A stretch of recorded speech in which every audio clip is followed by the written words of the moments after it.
Today, I've got a fantastic episode for you on how to store your teacher resources over the summer. I know how important it is to keep your materials organized, so I'm here to help with my top 5 tips. Plus, I've got some real life examples to make sure you're the master of teacher resource storage. So grab a cup of coffee, sit back, and let's get started.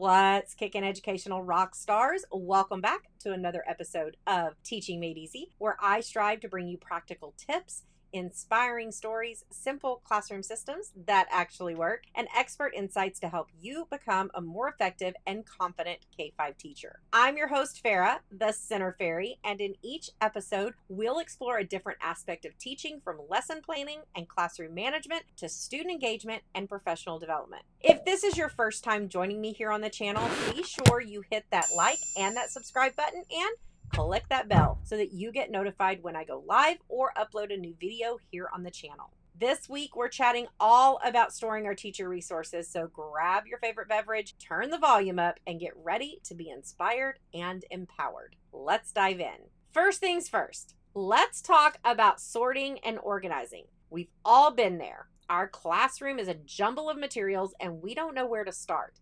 But don't worry, I've got your back.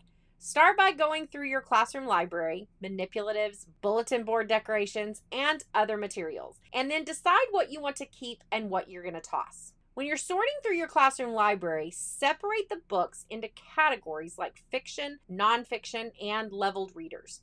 Create labeled bins for each category to make it easy to find the right book when you need it. For your manipulatives, sort them by subject or type. For example, you might have a bin for math manipulatives like counting bears and maybe your base 10 blocks, and another bin for science tools like magnifying glasses and measuring cups. All right, now that we've got everything sorted, it's time to clean and sanitize.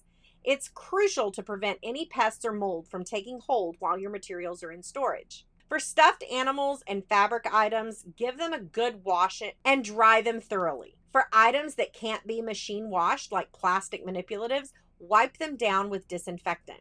When it comes to paper-based materials like books and posters, air them out in a well-ventilated area or outside on a sunny day. This is going to help get rid of any musty smells and prevent mold growth. Now let's talk about storage. Whenever possible, store your resources in a climate-controlled environment. This is going to protect them from extreme temperatures and the humidity, which can cause damage over time.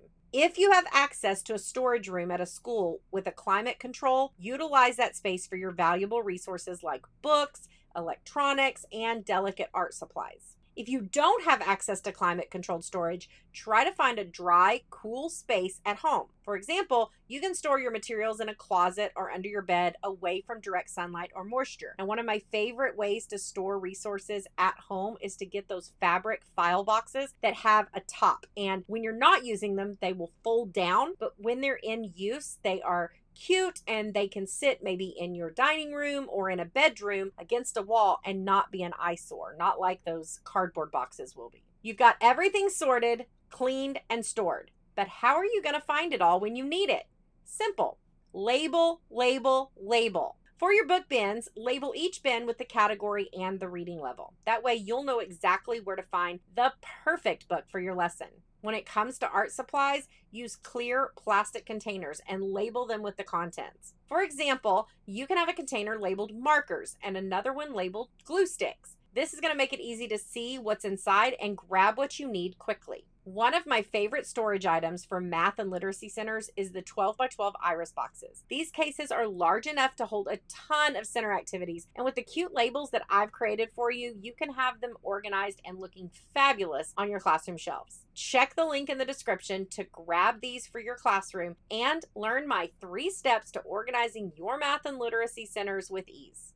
Last but not least is to create an inventory of all the materials you're storing. This is going to keep track of what you have and avoid purchasing duplicate items in the future. For your classroom library, create a spreadsheet listing all the books that you have, their reading levels, and the bin where they're stored. You can even include a column for notes, like if the book is particularly popular among your students. For your manipulatives and other supplies, make a list of what's in each bin or box and keep it in a binder or digital document.